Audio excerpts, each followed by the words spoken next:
जय हिंद दोस्तों आज हम बात करेंगे बिहार एसएससी थर्ड सीजल के बारे में। देखिए इसका एग्ज़ाम देखा जाए तो अभी फॉर्म इसका भरा जा रहा है। अभी लास्ट डेट जो है आपका यहाँ पे जून तक है, तो कहीं ना कहीं अभी फॉर्म भरा जा रहा है। बहुत ज़्यादा संख्या में आपका यहाँ पे फॉर्म भरा जाएगा अगर पिछले साल की अपेक्षा हम देखें तो, क्योंकि पिछले साल की अपेक्षा सीट भी कम है और कई लाख इसमें आपका ज़्यादा फॉर्म यहाँ भरने की पूरा उम्मीद है।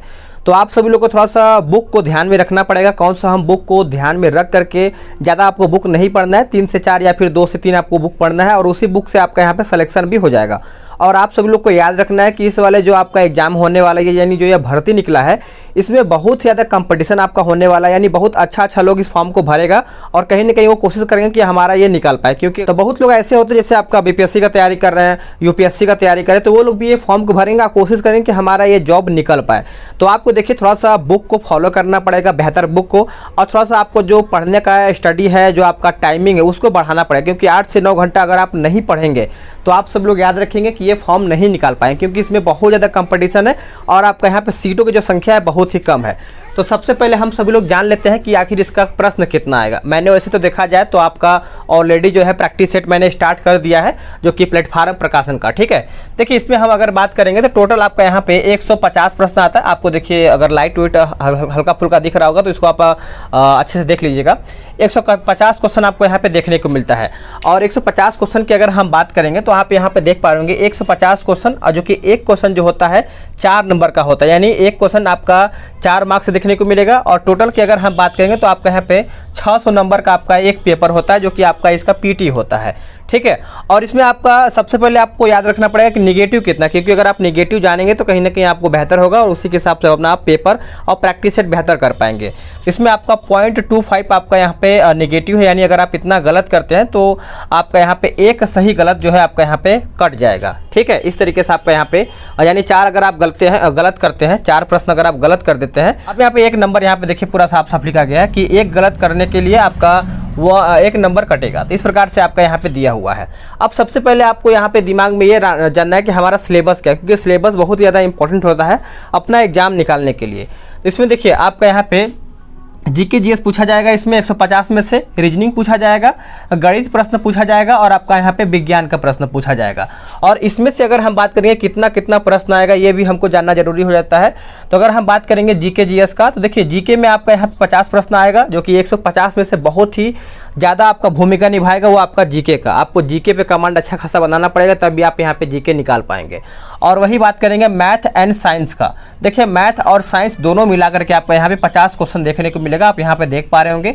और बात करेंगे रीजनिंग भी बहुत अच्छा खासा भूमिका निभाएगा। अगर आप हम बात करेंगे कि जीके और रीजनिंग पे अगर आपका अच्छा खासा कमांड है, या फिर मैथ साइंस जो भी आप, क्योंकि देखिए तीनों पे आपको काम करना पड़ेगा।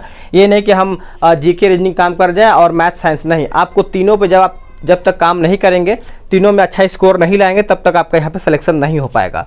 तो इस प्रकार से देखिए आपका टोटल मिला के अगर हम बात करेंगे तो 150 क्वेश्चन आपका यहाँ से हो जा रहा है।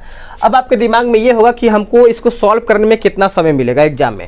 देखिए एग्जाम की अगर हम बात करेंगे तो एग्जाम में जो आपको समय मिलेगा वो आपका 2.25 घंटे का समय मिलेगा, यानी 2 घंटा 15 मिनट का आपको यहाँ पे समय देखने को मिलेगा बिहार कर्मचारी चयन आयोग का, ठीक है। देखिए आपको बेस्ट बुक पढ़ना है। बेस्ट बुक के लिए मैं आपको ज़्यादा ये नहीं बोलूँगा कि आपको कौन सा ज़्यादा बुक पढ़ना है। देखिए आपको 2 से 3 बुक पढ़ना है। वो आपका पहला बुक जो आपका हो जाता है, मैं आपको यहाँ पे लिख करके बता रहा हूँ। पहला बुक जो आपका लूसेंट, देखिए इसको आपको अच्छे से रगड़ के पढ़ना है, याद रखेंगे। इसी से आपका, अगर आप सभी लोग सेट लगा रहे होंगे जो मैं आपको प्रोवाइड कर रहा हूं, तो कहीं ना कहीं आपको समझ में आ रहा होगा कि सारा प्रश्न जो है आपका लूसेंट से ही आ रहा है। तो आपको लूसेंट पहला बुक को देखना पड़ेगा और इसका आपको एक ऑब्जेक्टिव ले लेना है, ठीक है। ऑब्जेक्टिव अगर आप ले लेंगे तो कहीं ना कहीं आपको ये मालूम चलेगा कि मैंने हिस्ट्री पॉलिटी जो भी मैंने आपका टॉपिक पढ़ा है, वहाँ से आपका रिविजन जो है ऑब्जेक्टिव फॉर्म में हो जाएगा। अब वही हम बात करेंगे कि आपका मैथ के लिए देखिए आपको क्या करना पड़ेगा। एक आपका सागिर अहमद का मैथ का बुक आता है और दूसरा आपका यहाँ पे आता है RS अग्रवाल का। तो दोनों बुक में से आप कोई भी प्रेफर कर सकते हैं, जो आपको बेहतर लगे। दोनों बुक आपका बेस्ट है एग्जाम निकालने के लिए।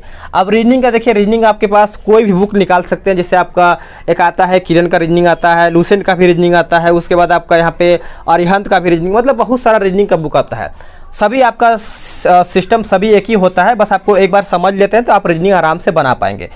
तो रीजनिंग का मैं आपको नहीं बोलूँगा, कोई भी आप बुक लेकर के अपना, जैसे एक होता है ना ब्लड रिलेशन हो गया, उसके बाद कोडिंग डिकोडिंग हो गया, अगर आप एक बार समझ लेते हैं उस टॉपिक को तो आराम से आप कोई भी प्रश्न बना पाएंगे। तो आपको वो रीजनिंग का बुक ले लेना है। उसके बाद देखिए साइंस का जो होता है, साइंस का नॉर्मल कोई जैसे कि लूसेंट का भी आता है, या फिर आप लूसेंट जब पढ़े होंगे तो उसमें भी पीछे आपका साइंस का पोर्शन दिया होता है, तो वहाँ से भी आप साइंस पढ़ सकते हैं। तो मैं आपको बोलूँगा एक लूसेंट का बुक लीजिए।